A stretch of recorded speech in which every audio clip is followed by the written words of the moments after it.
It's time for Legends of the Diamond, a show where I talk about some of the greatest professional baseball players ever to play the game that you might not know about. 60 home runs in 112 games. No, this isn't a story about Babe Ruth. I'm talking about Grant Home Run Johnson, who is reported to have hit 60 bombs in 1894 to lead the Findlay Leons to a 96-16 record. Let's learn more. Take me out to the ballgame. Take me out with the crowd. Buy me some peanuts and Cracker Jack. I don't care if I never get back. Let me root for the home team. If they don't win, it's a shame. For it's 1, 2, 3 strikes are out. That's the old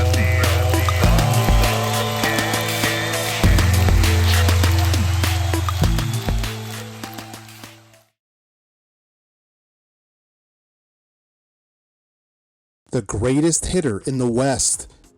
That was the proclamation of one Michigan newspaper in 1894 when Grant Home Run Johnson took the baseball world by storm. Of course, the home run total is only what is reported due to the lack of proper recording of non-white players at the time. But who am I to argue with what was reported? Grant Ulysses Johnson was born on September 23, 1872 in Findlay, Ohio, and he was 16 when he began a baseball career that lasted until 1932 when he retired at 58 years old. Home Run Johnson showed off his athletic prowess at an early age when he wasn't playing the organ and singing for the African Methodist Episcopal Church Choir, delivering newspapers, or running a fish and poultry stand in the mid-1880s. His father Charles, who served in the Union Army's 13th Colored Infantry Regiment in the Civil War, was an oil and natural gas operator. Home Run Johnson was good at track, winning 100-yard races and gymnastics, and in 1888 he became a first baseman for the Findlay Leons. Not much is known about his first few seasons, but he did hit 2 home runs in a 5-4 win over the Cincinnati Reds in 1893 for Findlay. In late 1893, Home Run Johnson signed with the Cuban Giants in New York, and in 20 documented games based on historians Larry Lester and Dick Clark's research, he batted .356 with a .567 slugging percentage. Home Run Johnson didn't remain with the Giants long, however, as there was a problem with his expected pay, so he returned to Findlay that year. Segregation in baseball started in 1887, and while players like Home Run Johnson did have opportunities to play with mostly white teams, as well as African American and mixed race teams, the chances to play became tougher and tougher as the years went by.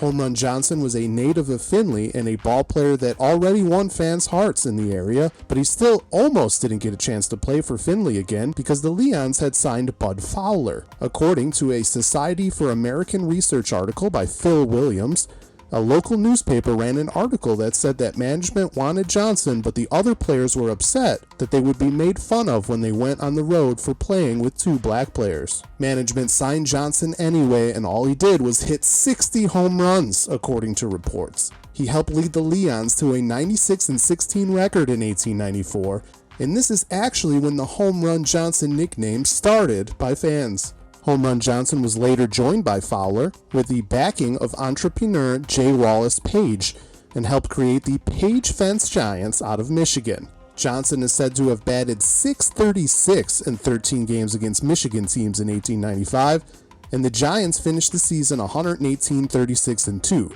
He was only 22 when he was put in charge of field operations for the Giants, and he helped them win a championship in 1896. The independent team continued to be successful in 1897 and 1898 with a combined 236-20 record in both seasons. It is reported that Home Run Johnson hit 30 long balls during the 1898 season. While an obvious power hitter, Johnson is someone who didn't like to strike out. He contributed to an Art of Science and Hitting essay to So White's official baseball guide and is quoted as saying that confidence and fearlessness are the best attributes for a top hitter. Home Run Johnson wrote in the essay that a first pitch generally needs to be watched to study the pitcher, and that bunting is the best way to improve your eye-hand coordination. He also wrote that bunting is important because if you can hit and bunt, you are a very valuable asset to the team. In 1899, Home Run Johnson had to move from the Page Fence Giants after the sponsor was lost, and he ended up signing with the Columbia Giants in Chicago, winning a city title with that team. Besides hitting, Home Run Johnson also showed off some defensive skill all around the field.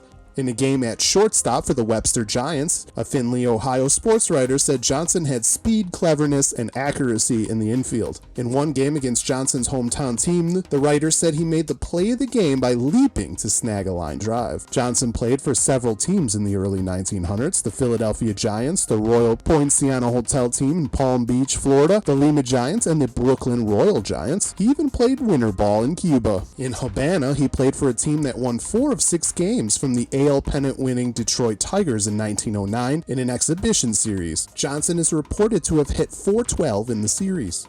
And the solid statistics continue in 1910 when Home Run Johnson joined Rube Foster's Chicago Leland Giants. In a season when the Leland Giants finished 123-6, there are 21 documented games with Johnson having a .326 average and a .461 slugging percentage. He was also third on the team with an .829 OPS, or on-base plus slugging percentage. In 30 games in 1911, he had a .410 average and a .969 OPS. He was 40 years old in 1913, and he is documented to have a .439 average in 17 games with a .978 OPS. Johnson continued to play for several more years before finally retiring.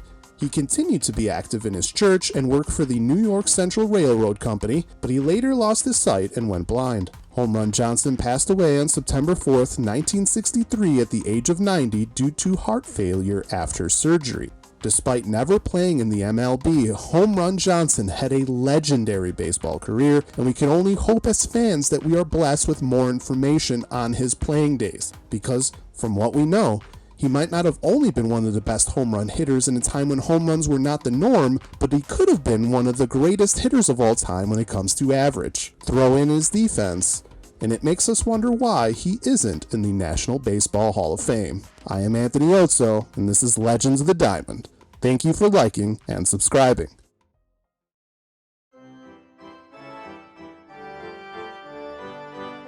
Join me next time for another look at an amazing ballplayer you might not know much about. If there is anyone you would like me to research for this show, please leave the name in the comments.